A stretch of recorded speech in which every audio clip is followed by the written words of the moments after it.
123 anos depois da abolição da escravatura, ainda são registrados no Brasil casos de discriminação racial no trabalho. Em decisão recente, o TST condenou um fazendeiro em Santa Catarina por ter agido dessa forma com uma trabalhadora negra. Ela vai receber R$20 mil de indenização.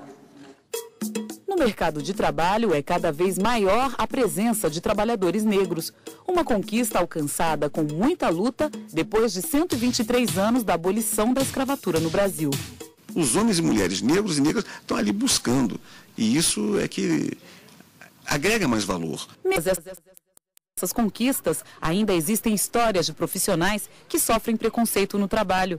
A servidora pública, Marlene Rezende, é uma delas que teve problemas com o chefe. Não sei se é pelo fato de eu ser negra, não sei. Ele começou a pegar no meu pé, me transferiu. E aí eu fiquei muito revoltada na época, fiquei muito chateada, chorei muito. A discriminação racial é crime inafiançável, previsto na Constituição Federal. A pena é de 2 a 5 anos de reclusão. Na primeira turma do um caso de uma trabalhadora negra e rural que foi discriminada pelo patrão. Na época, ela tinha 16 anos. No processo, ela conta que o fazendeiro não gostou das frutas que ela e outras colegas colheram, pois estavam verdes. Ele chutou as caixas, ao mesmo tempo em que xingava as meninas com palavrões racistas e de baixo calão. A trabalhadora procurou a Justiça do Trabalho em Santa Catarina, que em primeira instância condenou o fazendeiro a pagar R$2 mil de indenização. Mas, na segunda instância, o valor foi aumentado para R$20 mil. O fazendeiro recorreu ao TST por achar que o valor estava muito alto, mas os ministros mantiveram a decisão.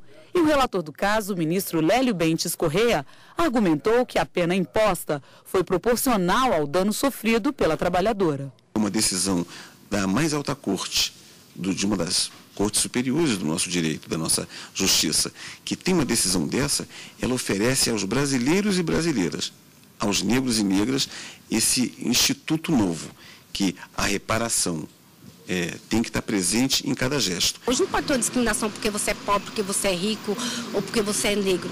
Tem que acabar. Bom, e a gente recebe aqui no estúdio, para tirar as dúvidas sobre esse tema, o advogado trabalhista Valdir Campos Lima. Boa tarde. Boa tarde. Bom, o que de fato é considerado racismo? Racismo é aquela discriminação que se faz a uma pessoa em razão da cor, exatamente, ou da raça, porque muitas vezes a gente confunde cor sendo apenas preto, mas eu posso ter um racismo com alguém que é amarelo, por exemplo, o pessoal do Oriente, da Ásia, essa coisa toda. Racismo é qualquer discriminação nesse sentido. E varia muito conforme, de acordo com a forma como a pessoa emprega, por exemplo, vamos usar o exemplo da reportagem, a palavra negro. Se ela emprega de uma forma mais pejorativa, aí sim pode ser considerado racismo, né? Exatamente, é porque muitas vezes você pode se referir a alguma pessoa, por exemplo, como negra, ou como branca, qualquer coisa assim, e a forma como você trata a pessoa está exatamente identificando um racismo, uma prevenção daquela pessoa contra a outra pela cor da sua pele, por exemplo. E as piadas de negro, de índio, de loura, podem ser encaradas como uma forma de racismo? Eu acho que, como é piada, como nós somos um povo alegre e que gostamos de piadas e brincadeiras, quando se faz isso de uma forma leve para brincar realmente, não para ofender, isso então não acredito que seja racismo, não entendo como racismo. Depende do caso, né? Em excesso, e se for chegar a incomodar a pessoa que está sendo vítima dessas piadas, digamos assim, ela pode até se denunciar por assédio moral, por exemplo. Exatamente, aí sim, porque, veja só, uma piada que se faz com a pessoa, uma brincadeira, não é uma piada ofensiva, mas é uma brincadeira que se faça com a pessoa por causa da sua cor ou de qualquer coisa que ela tenha, não pode chegar a ser uma ofensa. Às vezes é apenas uma brincadeira, até de uma pessoa que tem um relacionamento bom com aquela pessoa e que tem liberdade para brincar. Agora, quando isso se torna uma coisa pejorativa, então aí é o racismo. Há diferença entre racismo e assédio moral, ou podemos dizer que o assédio moral está dentro da prática de racismo? Quem pratica racismo pratica o assédio moral. Ambos também. São crimes, Ambos né? são crimes. Então, o racismo e o assédio moral são dois crimes que são tipificados na própria legislação brasileira como crime. São dois fatos que são tipificados como crime. O crime de racismo ele é inafiançável e o que mais? Ele é imprescritível também, imprescritível, né? E inafiançável. Então, quem pratica esse crime tem que ter muito cuidado com o que está fazendo, porque eu acho que a lei brasileira tem essa preocupação de dar esse sentido de crime e de crime inafiançável e imprescritível, exatamente porque durante décadas, durante muito tempo, os próprios brasileiros, em outros países também, se tratava de uma forma muito pejorativa aos negros, por exemplo. E então, isso tem a própria Constituição, criou barreiras contra isso, para que não se repetissem esses atos. Ok. E temos agora uma dúvida de um telespectador sobre racismo. Vamos conferir. Meu nome é Simon Pereira Leonor.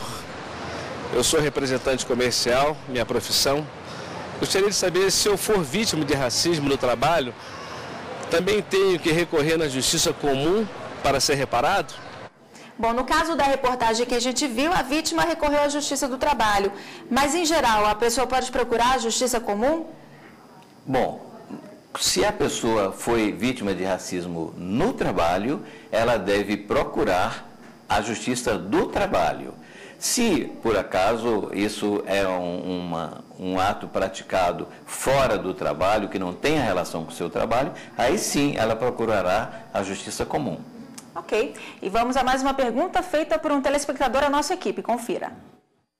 Nelson Inocêncio, professor da Universidade de Brasília.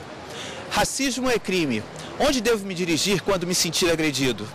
Pois é, o que fazer nesse caso? Bem, se ele foi, como estávamos falando, se ele foi agredido no local de trabalho, não no local de trabalho, mas pelas pessoas que estão com ele, um superior hierárquico, alguma coisa assim, ele vai procurar naturalmente a Justiça do Trabalho, aquela justiça que é competente para criar os óbices a fim de que aquilo não se repita e dar a necessária compensação financeira até, que não é compensação financeira, porque quando se pede na justiça uma indenização por dano moral, não é exatamente uma compensação financeira, mas é uma forma de impedir a outra pessoa que está criando o problema de continuar fazendo isto. É uma espécie de punição. Há um canal de denúncias que a gente pode ligar ou entrar em contato, em caso presencie um ato racista, enfim? Eu acho que o melhor, nesse caso, seria procurar um advogado para ir diretamente à Justiça do Trabalho, se for o caso, e propor uma ação na Justiça do Trabalho por aquele racismo. Agora, se não se trata de um ato relativo ao trabalho, ele pode procurar exatamente também um advogado e ir para a Justiça Comum. É só a vítima que pode entrar em contato para buscar seus direitos, ou uma terceira pessoa que presenciar pode fazer a denúncia? Pode, mas é exatamente a vítima, nesse caso, que deve fazer. Porque a terceira pessoa, até porque o crime de racismo pode ser para uma pessoa individualmente uma ofensa e para outra não ser, entende? Então a gente às vezes tem brincadeiras com palavras como negro, sim, ou negrinha, ou isso aqui, e não ser racismo. Então a pessoa é que vai se sentir ofendida ou não e vai denunciar esse crime. Ok, e vamos ouvir mais uma pergunta de uma telespectadora sobre o tema. Meu nome é Fernanda Rodrigues Serpa, a profissão sou vendedora. Se em uma entrevista de emprego os únicos negros forem dispensados, isso é racismo? Pode ser interpretado dessa forma como racismo? aí é necessário se fazer uma análise muito bem feita para se saber se isso se ela foi discriminada em razão da cor, por racismo realmente. Difícil julgar, né, nessa exatamente, situação. porque uma coisa que a gente não pode misturar na Justiça do Trabalho em qualquer setor é essa questão do dano moral. Eu sofri um dano moral porque não fui aprovada naquele concurso. Às vezes é preciso ver se realmente a pessoa que estava se submetendo àquele processo de seleção estava apta porque senão o que vai acontecer é um exagero do lado contrário. Todo mundo vai querer ser ressarcido moralmente e quando na realidade não houve o dano moral. Inclusive tem uma sentença de um tribunal lá, uma decisão de um tribunal de Minas Gerais, em que a juíza